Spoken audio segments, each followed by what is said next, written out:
How you doing, everybody? This is Jonathan from BFF Bootcamp, and in this video, I'm going to talk about your most important tool when it comes to fat loss. Your most important tool is not a dumbbell, it's not a jump rope, it's actually going to be measuring cups. Now, a lot of people get it right when it comes to calorie quality, the type of food that you're taking in.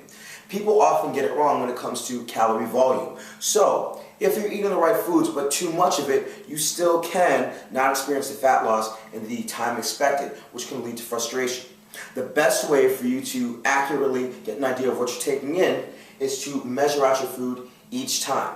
All right? And that is going to avoid overconsumption, because you may be thinking that you're taking in a cup of rice for dinner, but it's actually like 2 cups of rice.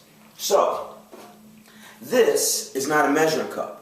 This is a large spoon, which you will add and not really think about while you're serving yourself.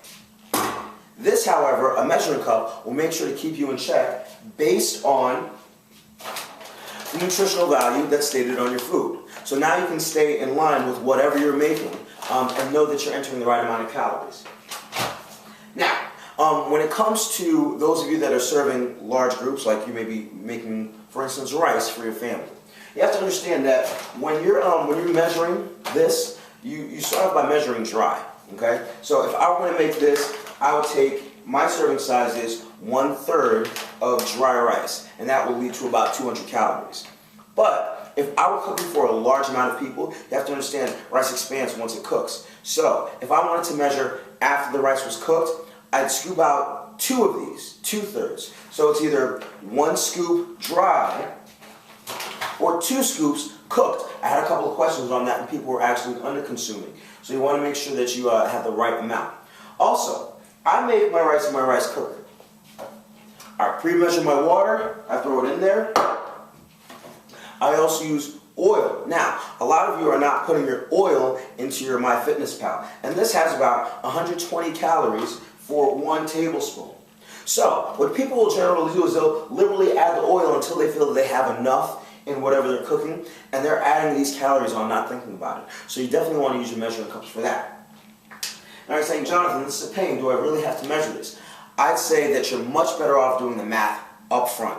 All right? Then, once you figure out what your serving size is, you can enter this in as a full meal. You don't always have to look for that food with that amount. And if you don't know how to enter in and save entire meals, go to my adding meals video. I'll put a jump link somewhere in this video where you can look on how to add full meals.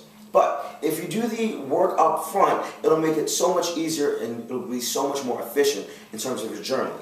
So, if you don't have them, go to your local supermarket. If you have them somewhere, start to make use of them. These are going to make sure that you don't overconsume and that you're taking the right amount of calories. Hope you found this video helpful. I'll have more videos up. Good luck, and I will talk to you soon.